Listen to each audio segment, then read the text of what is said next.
நேர்கள் எல்லோருக்கும் வணக்கம். மற்றும் ஒரு காணொலியூடாக சந்தித்திருக்கின்றோம். தொடர்ச்சியாக யாழ் பல்கலைக்கழகத்தினுடைய விரிவுரையாளர் மருமகனால் கொலை செய்யப்பட்ட சம்பவம் சார்ந்து நாம் பார்த்து கொண்டிருக்கின்றோம். அதில் இருக்கக்கூடிய திருப்பு முனைகள் சார்ந்தும் பார்த்து கொண்டிருக்கின்றோம். அந்த வகையில புதிய விசாரணைகள்ல புதிய புதிய தகவல்கள் வெளிவந்து கொண்டிருக்கின்றது. உண்மையிலேயே விரிவுரையாளரின் மகளும் மருமகனும் திட்டமிட்டு கொலையை செய்தது இதுவரையான விசாரணைகளில் தெரிய வந்திருக்கிறது. கடந்த 18ஆம் தேதி அதிகாலையில விரிவுரையாளர் கொலை செய்யப்பட்டு அன்று காலையிலேயே அரியாலை தனங்கலப்பு பற்றி காட்டுக்குள்ள வீசப்பட்டிருக்கிறார். பற்றி காட்டுக்குள்ள வீசப்பட்டிருந்த இவர், அதாவது சடலத்தை வீசிவிட்டு விரிவிரியாளரின் வீட்டுல கொள்ளையடிக்கப்பட்ட நகையை அடகு வைத்து பெற்ற படத்துல திருகோணமலையில் வாடகைக்கு வீடு எடுத்து வீட்டுக்கு பால் காய்ச்சி குடிபுகுந்து தம்பதியினராக வாழ ஆரம்பித்த மகளும் மருமகனும் 20ஆம் தேதி காவல்துறையினரால் கைது செய்யப்பட்டிருந்தனர். அவர்களுடன் நடத்தப்பட்ட இந்த விசாரணையின் அடிப்படையில் 21ஆம் தேதி தனங்கலப்பு பற்றி காட்டுக்குள்ளிருந்து விரிவிரியாளரின் சடலம் மீட்கப்பட்டது. யாழ்ப்பாணம் அராலியை பூர்வீகமான இடமாக கொண்ட விரிவுரையாளர் தயாளினி கைதடியில குடியிருந்து பல வருடங்களின் பின்னர் சுண்டுக்குழி பாண்டியன் தாழ்வு பகுதியில காணி வாங்கி வீடு கட்டி குடி அமர்ந்திருக்கின்றார். அங்கு அவருக்கு 2 பிள்ளைகள். மூத்த மகன் ராஜரட்ட பல்கலைக்கழகத்தில விரிவுரையாளராக இருக்கிறார். அதே போன்று மகளுக்கு 19 வயது. அவரும் நாயன்மார்கட்டு ராஜேஸ்வரி வீதியைச் சேர்ந்து 21 வயது திவாகர் என்ற காப்பாளிக்கும் என்கின்ற விடயத்துல பதிவுகளை சொல்லி இருக்கின்றார்கள். அந்த நபருக்கும் போதைக்கு அடிமையாகி இருக்கக்கூடிய ஒருவர். இவருக்கும் இடையில பதிவு திருமணம் நடந்திருக்கிறது, கடந்த வருடம் நடந்திருக்கிறது. அப்போது அந்த விரிவுரையாளரின் மகளுக்கு 18 வயது. அந்த காதல் வசப்பட்டிருந்த சமயத்துல போதைப் பொருள் பாவனை விற்பனை தொடர்பாக 23 தடவை, அதாவது மன்னிக்கவும் 2-3 தடவைகள் அவர் திவாகர் காவல்துறையினரால கைது செய்யப்பட்டிருக்கிறார். போதைக்கு அடிமையாக இருக்கக்கூடிய இல்லாட்டி போதையோடு தொடர்பு பட்டிருக்கக்கூடிய ஒருவருக்கு மகளை திருமணம் செய்து கொடுப்பது என்பது ஒரு பெற்றோரால ஏற்றுக்கொள்ள முடியாத ஒரு விடயமாக இருந்தது. ஆகவே தாயார் உறுதியாக கூறிவிட்டதை அடுத்து மகள் வீட்டுக்கு தெரியாம காதலனோடு சென்று பதிவு திருமணம் செய்திருக்கிறார். இதற்கிடையில அடிக்கடி தகராறு எழுந்திருக்கிறது. கணவனால துன்புறுத்தப்பட்டு அவரை விட்டு தாயாரின் வீட்டுக்கு மகள் அடிக்கடி வந்திருக்கிறார். மருமகன் குறிப்பிடும்படியாக எந்த வேலையும் செய்யாம போதைக்கு அடிமையாக இருக்கிற நிலை, மகளை துன்புறுத்தி வந்த நிலையில மகள் தரப்பில் விவாகரத்து வழக்கு தொடரப்பட்டது. இந்த வழக்கு தற்போது விசாரணையில இருக்குது. ஆகவே இந்த அண்மை காலமாக அவர் இன்ஸ்டாகிராம் மூலம் விரிவுரையாளரின் மகளுடன் தான் தகவல் பெருமாறி வர்றதாக அவர் சொல்லி இருப்பதை நாங்கள் பார்க்கக்கூடியதாக இருக்கிறது.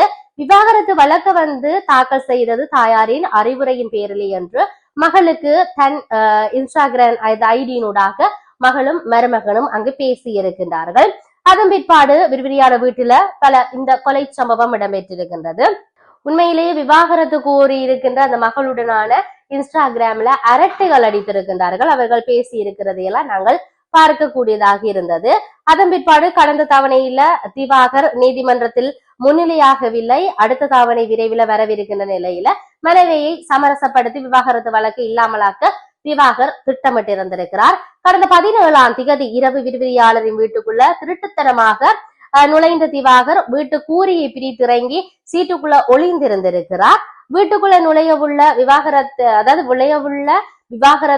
அந்த விவகாரத்தை அவர் காதலியிடம் இன்ஸ்டா அரட்டையில சொல்லவில்லை என்றபடியும் சொல்லப்பட்டிருக்கிறது. வீட்டுக்குள் நுழைவதற்கு முன் அவர் கஞ்சா அருந்தி இருக்கிறார், போதையில இருந்திருக்கிறார். நள்ளிரவு 12:30 மணிக்கு அதன் பிற்பாடு அந்த விரிவுரையாளரை கொலை செய்திருக்கின்றார்கள்.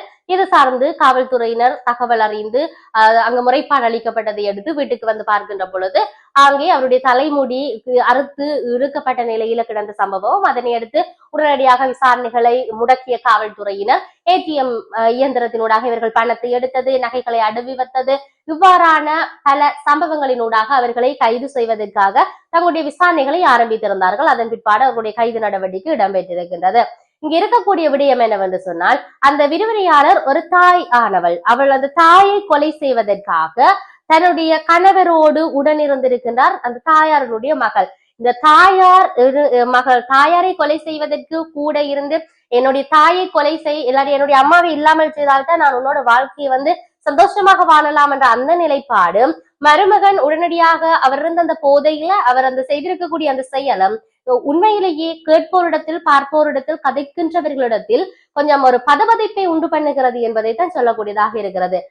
தாய் இற்றை வரைக்கும் பாலூட்டி வளர்த்து இந்த சொல்வார்கள் பொன்னை பார்த்து பூதம் அடை காத்தது போல என்ற விடயம். அப்படி அந்த குழந்தையை தாய் பொக்கிசமாக வளர்த்து வந்தவள் என்று சொல்லக்கூடிய நிலைப்பாடு இருக்கின்ற பொழுது, அப்படிப்பட்ட ஒரு தாயை உடன் இருந்து களத்தை நெறித்துக் கொள்வதற்கும் அந்த தாயை கொள்வதற்கான வழிமுறைகளையும் அவளுடைய களத்துல இருந்து அந்த நகைகளை எடுக்கக்கூடிய நிலைப்பாட்டையும் பார்க்கக்கூடியதாக இருந்ததாக விசாரணைகளின் மூலமாகவும் வாக்கு மூலமாகவும் அந்த திவாகர் சொல்லி இருப்பதை நாங்கள் பார்க்கக்கூடியதாக இருக்கிறது. இன்றைய காலகட்டத்துல இவ்வாறான நிலைப்பாடை பார்க்கின்ற பொழுது எங்களுடைய நாடு, எங்களுடைய சமூகம் அடுத்தது எதை நோக்கி பயணித்துக் கொண்டிருக்கின்றது என்ற கேள்விகள் எங்களுக்கு எழும்புகின்றது. ஆகவே எது எப்படி இருந்தாலும் இவ்வாறான சம்பவங்கள் இடம்பெறாதிருப்பதற்கு சட்டத்தை கடுமையாக்க வேண்டும், தண்டனைகள் இன்னும் அதிகமாக வழங்கப்பட வேண்டும் என்பதுதான் எல்லோருடைய மிகப்பெரிய அபாவமாக இருக்கின்றது என்பதை இந்த இடத்தில் பதிவு செய்து கொண்டு மற்றொரு பதிவினூடாக சந்திப்போம். வணக்கம்.